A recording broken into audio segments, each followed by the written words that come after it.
Welcome to the Center for Universal Oneness. We are an open, welcoming, spiritual community that supports all faith traditions and invites you to join us on your spiritual journey. We host different speakers each week to guide and inspire us. We are guided by universal principles of acceptance of all that is sacred, and we strive to live in the oneness of love. Please enjoy this presentation.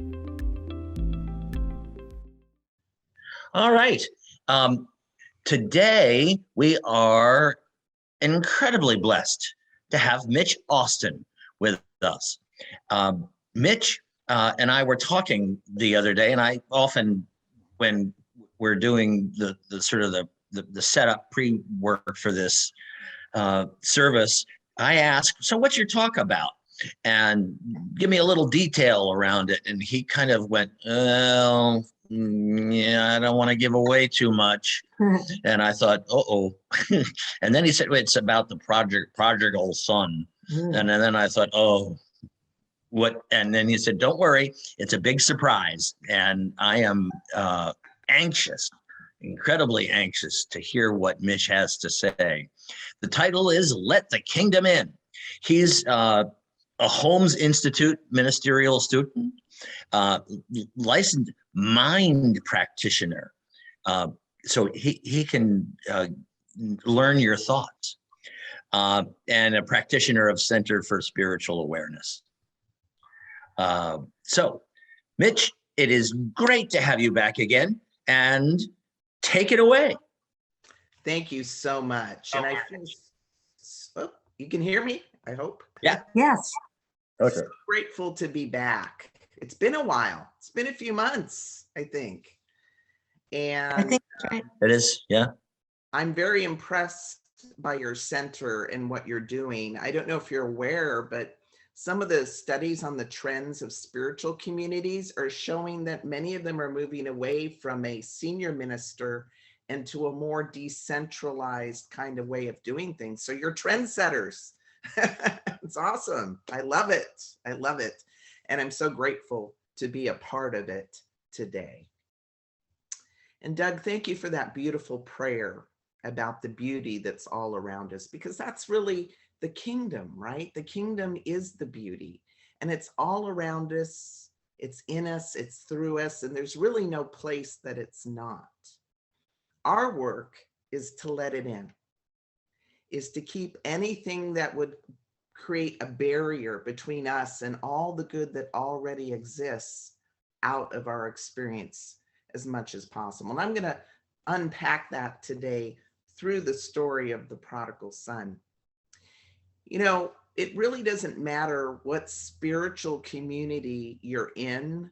All the major schools of thought, whether it's a religion or a philosophy, has some form of all thought is creative and influential. And that's why we talk a lot about the mind. That's why a lot of traditions and religions talk about the mind. And we're going to talk about it today as well. You know, if you're an anxious person and you remove the anxiety, what's left? Peace, right? If you're angry and you remove the anger, what's left? Love, serenity, harmony.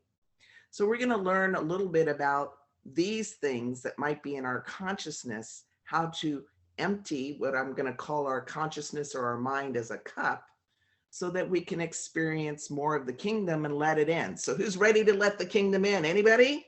Let's do this. Absolutely, because we got to say yes in order for it to come in. You know, and it's so easy to have even small things pull us out of our peace and serenity. For some people, it's traffic or getting cut off when you're on the road. All of a sudden, anybody ever have that? Yeah, it just takes you right out of your peace, right? Sometimes you give half a peace sign back, right? You don't even know you're doing it. For me, it's grocery store lines. You know, I get in the 15 item line and I'm counting that guy's, he's got 17, and I know because I counted them, right? And all of a sudden I'm out of my peace. I'm out of my mind. I'm not in my serenity, my flow. It's funny because the first time I gave this talk, I had an experience of this. I was running late to get to the center, and I was going to give this talk, and I had to go get some poster board because back in those days, I used poster board. And so I'm in the line. There's only one person ahead of me. I'm really excited, like, okay, good, I can do this. I give the cashier my poster board, and she casually is very slowly scanning it, and it's not scanning. And I'm like, oh my goodness. And I'm looking at my watch, and then it scans, but she couldn't read it. So she puts that one away, and I'm like, oh, this is gonna, and I'm looking at my watch. And then all of a sudden I realized, oh, see what I'm doing to myself? I am in a story that I created that's making me lose all my peace. And don't we do that sometimes? And then I kind of laughed. And I remembered a higher truth that God is always in time, on time, all the time. And I got there plenty of time, all was well, but we make these little dramas up that take us out of the kingdom. So who loves the prodigal son? We got some prodigal son people that love this story? Yes. It's been called the crown jewel of the Bible. Ernest Holmes, the founder of religious science, called it the greatest story ever told.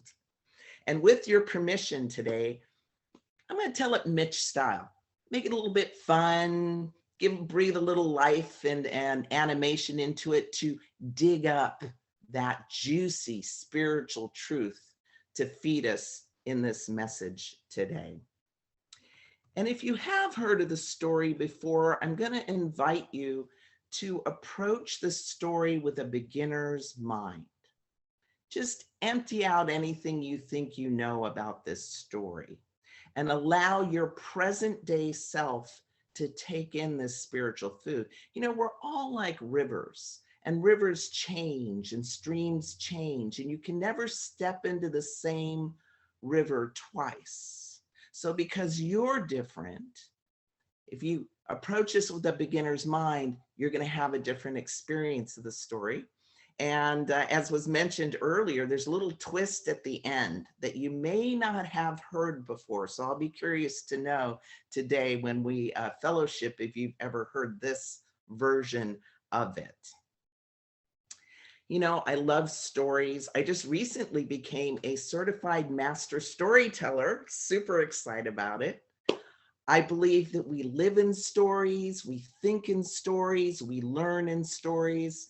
And that's why I'm so passionate about, especially this particular story. Now, parables that are little teaching stories in the Bible, we are each one of the characters in this story. So in the story, we have a forgiving father. Sometimes we're the higher person that forgives, that takes the higher road, that allows people back into our good graces. Sometimes we're that person. Sometimes we're the prodigal son or the wayward son, doing our own thing. We think we know better and maybe have some experiences with that, maybe have some failures. And sometimes we're the dutiful or the good son, following all the rules, right? Rule followers. Got any rule followers in the group? Don't worry though, there's a pig, a goat, and a cow. You don't have to be any of those. You don't have to be any of those. It's okay. We're not doing that today. And there are three takeaways that we're going to focus on in this story today. One is to trust and follow your guidance. Last time that I spoke to you, I talked about a thought dropping in from out of the blue.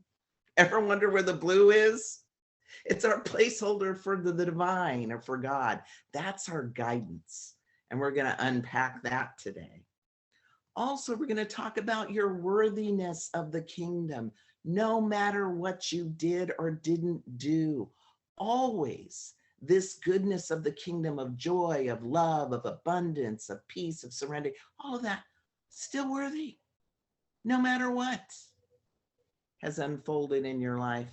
And lastly, and most importantly, our receptivity, to be receptive, to empty the cup of our consciousness of any attachment to how our good is to show up, and to keep anything that's in our consciousness out, to be mindful of judgments and fear anxiety and those types of things. So we have space in this cup to receive more good. So the parable starts out, there's a man and he had 2 sons. So the 2 sons are going to represent, the dutiful son is going to represent the pragmatic mind, right?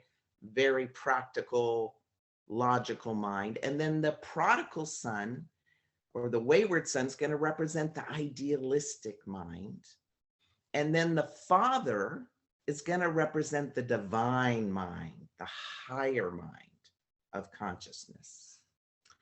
So a man had 2 sons, and the younger son comes to the father and says, look, I don't want to wait for you to die to get my inheritance. Can I just have it now? Like, I got plans. I got things I want to do. And the father says, well, okay, sure. Now notice the father didn't say no. The father didn't say not yet. The father didn't ask what you're going to do with it. The father just said, here you go, my son. See, that's what the divine is always saying, yes, even if it's a bad idea. It's still yes, right? It's still yes. So the son's got his money and he leaves the father's house. So the father's house is the kingdom. All the joy, all the love, all the good is there. But the son, the prodigal son, thinks his good is out there. So he travels to a distant country, which we're going to call the thinking of the world. That I am what I have, what I do, what others think of me. And this other distant country, the thinking of the world, has different customs, beliefs, and values than his father's house. So there he is in the distant country. He's got some money in his pocket, right? All excited to be out on the town. He's spending it on wine, women, and song. And then he's broke. And not only is he broke, there's a famine in the country. There's no handouts. And so he's looking around, and the only thing he can find to do is to feed the pigs. Now, here's what you got to understand. The prodigal, he was Jewish. Like, they don't do pigs. Like, that's very dirty, very not kosher. And here he is, only thing he could do, feeding the pigs. And he's hungry. I mean, he's looking at these dry, hard carrots. He's feeding the pigs, and he's eating them because he's got nothing else. Could you imagine being so hungry, you're looking at your cat food or your dog food, and you're eating it? I mean, that's where he was. And he was lamenting his life. Things are so bad. I'm so hungry. I screwed up. And then it says something very powerful. It says he comes back to himself, right? He comes back to his higher consciousness, and something comes from where? Out of the blue, he has a thought. And he thinks, you know, I lost the sonship. I can't be the son anymore, but what if I could just be a servant in my father's house? I mean, the servants, they eat good. I mean, they got bread, they got wine, you know, a warm place to sleep. If I could just do that. So he catches a glimpse of something higher that he could be worthy of. Now, here's what I believe is the most powerful part of the story. We would not talk about this story. It would not be the crowning jewel of the Bible if he didn't do this next thing. He began the walk back to his father's house. And how many times have we experienced in our life a time where we've had to make an amends, where we've had to make a walk back? It's hard, right? If you've ever failed at something, if you ever said something, you know, out of haste and try to make amends or go back to the relationship, or maybe you left a job, you thought your good was out there and you're looking at that job going, it was pretty good. I wish I could go back, but it's hard. It takes a sense of humility and being receptive to do that. So he begins the walk back to his father's house. Long walk, distant country. He could have talked himself out of it, right? Sometimes we know what our good is, but the fear seeps in, right? And that inner critic, well, who are you? Really? You're going to go back to your father's house? He should just slam the door on you, right? That that internal dialogue gets going. So there he is on his long walk, and he's not even at the Father's house yet. And the Father, which represents the divine, rushes out to meet him. He's not even back at the house yet and throws his arms around him. Son, son, son, you have returned. And the son's like, and the son is telling the Father, you know, Father, I'm so sorry. And then the Father's like, get the robe, get the shoes. My son has returned. And then the son's putting on the robe. He's all, if I could just be a servant in your, and the Father isn't hearing him. He's like, get the ring, put the ring on my son, right? Spirit doesn't hear this confession of amends and all of the things, on all the regrets and all the apologies. It just sees us as beautiful, as whole, as divine, always welcomed. And you know what the ring represented?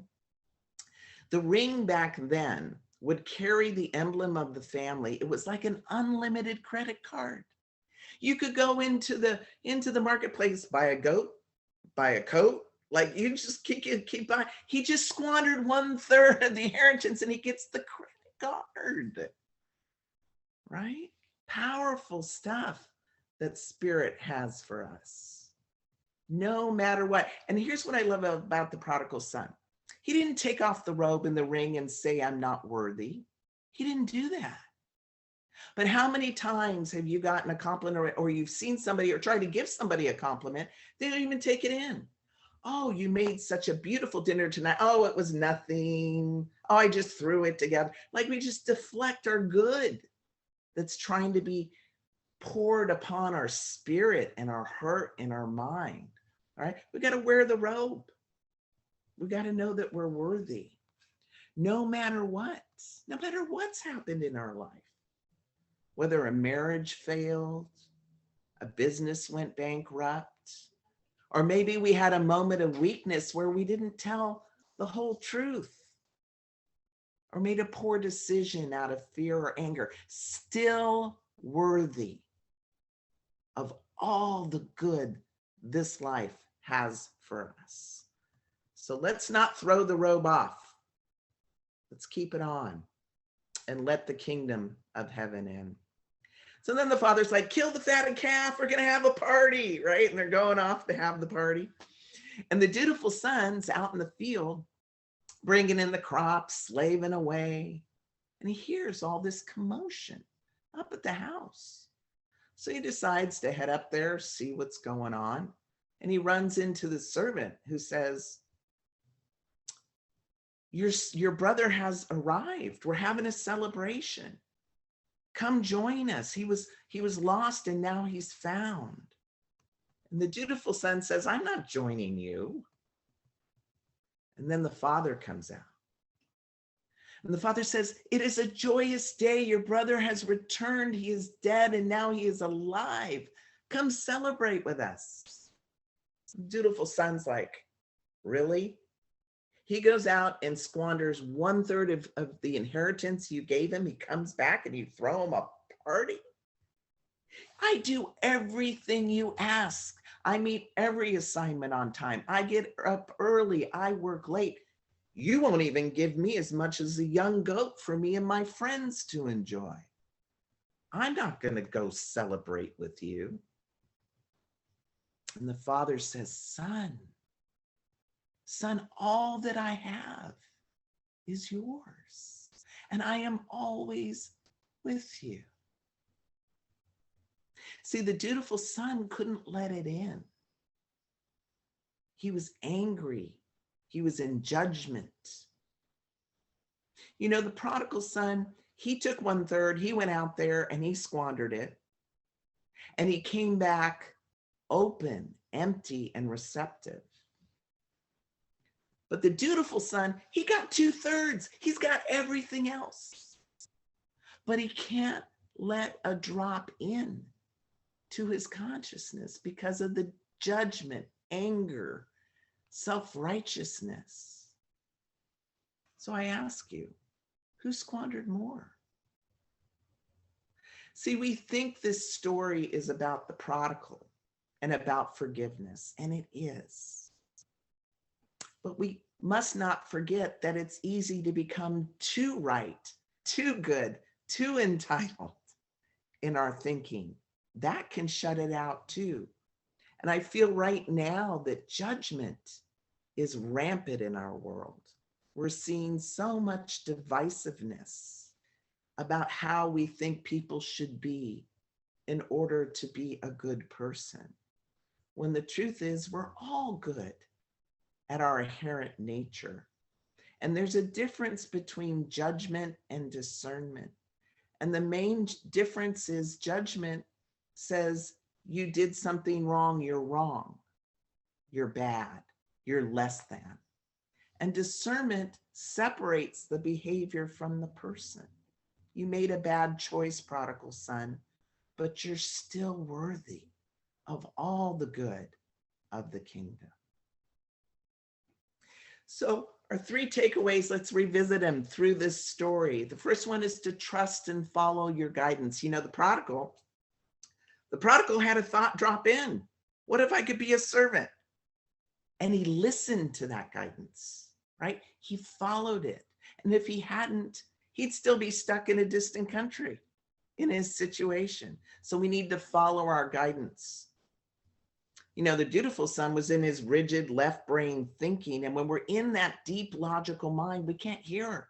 We can't hear our guidance that's trying to get to us. You know, I had this experience once, and we got to follow it no matter how crazy it is. I was heading out the door to work, and something said, bring your checkbook. I never bring my checkbook to work, but I knew if it came out of the blue, it's for you. There you go. You can use that one. If it came out of the blue, it's for you. So I put my checkbook in my pocket. I went to work. And that day they were selling crab feed tickets. Now I had been wanting to go to this crab feed forever, and they were only taking checks. And so I wrote my check and I got my tickets, and they sold out that day. So if I hadn't have brought my checkbook, I wouldn't have been able to go. And here's what I know is that the Spirit hears every meditation of your heart, every call, even small things like crab feeds, and big things like the love of your life or wanting to be debt free. It hears it all. And it's always bringing us the path, but we've got to listen, and we've got to follow our guidance, that guidance to our good. The second lesson that I'm unpacking is that we're worthy of the kingdom, no matter what. You know, the prodigal was willing to walk back to his good. He found just a shred of worthiness in the idea of being a servant. And he got so much more than that. See, it doesn't take much for us to focus on that mustard seed of faith, that little pinprick of light to bring us to higher ground. Spirit can work with that, and it'll meet us. We don't even have to get there yet. It'll meet us on the road as we're walking towards that good. Now, the dutiful son, he's stuck in you got to earn it. It shouldn't be given to people who haven't earned it. You got to work hard, right? He's actually trapped in some of the thinking of the world.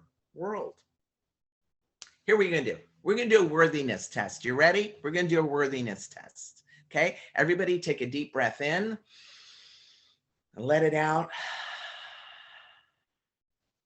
Breathing worthy, no matter what. That's it. You all passed.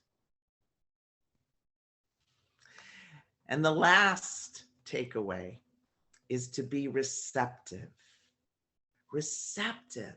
You know, our consciousness, our mind is like a cup. And I say that because we only have so much volume. Have you ever come home from a hard day and just you're so full, like your mind and your energy is so full, you just can't take on one more thing. You're like, I'm full. I'm done. Put a fork in me. Anybody ever feel that? Right? So we got to be mindful of what's getting in there. We got to stay away from things like CNN, constantly negative news, right? Because that's going in our cup. We don't want that, right? Get just enough news to what's going on in the world and then shut it off. And go get some nature. Go get some beauty. Put that in your cup, right? So the prodigal son, He went away with his cup full of, I know what to do and I'm going to make my way in the world. And he came back empty, receptive, humble, open to whatever came his way, no judgment.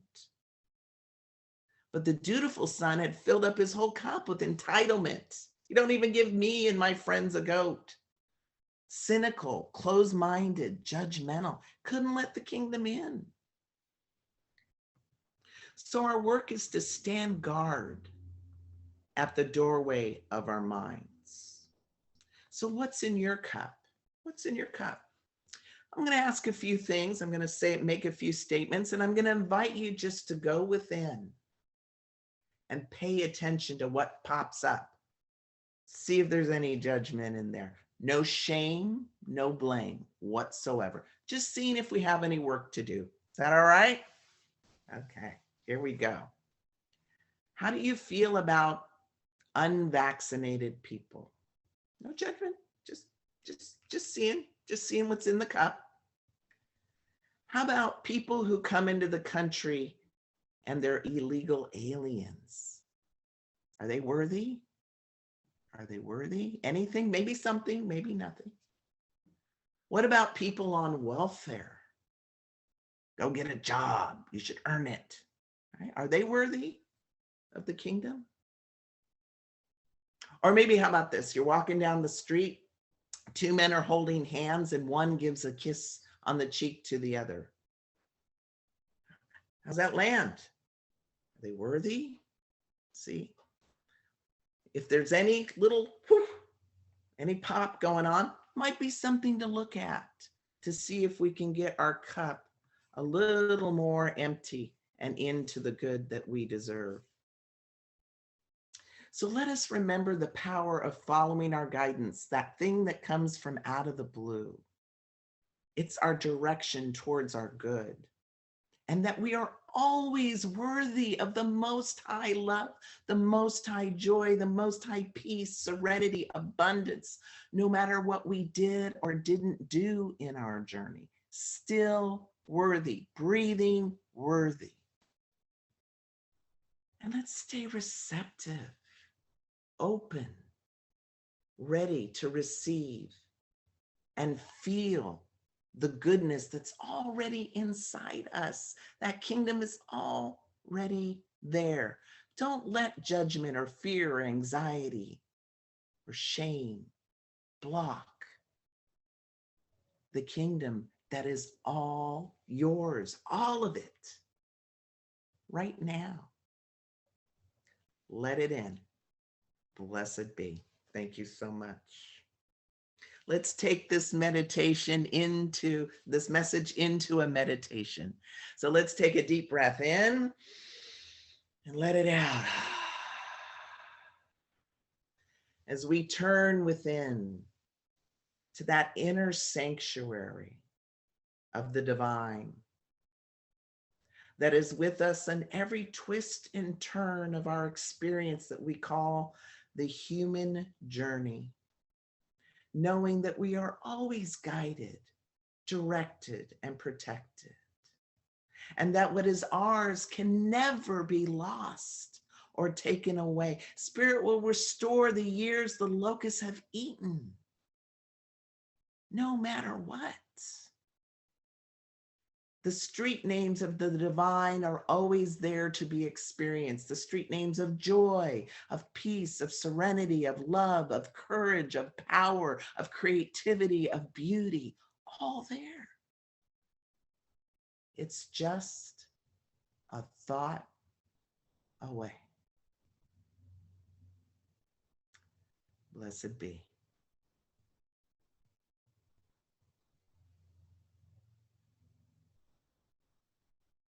I invite you to come back into the room, marinate in the good feeling of this moment, and let it feed you. Thank you so much.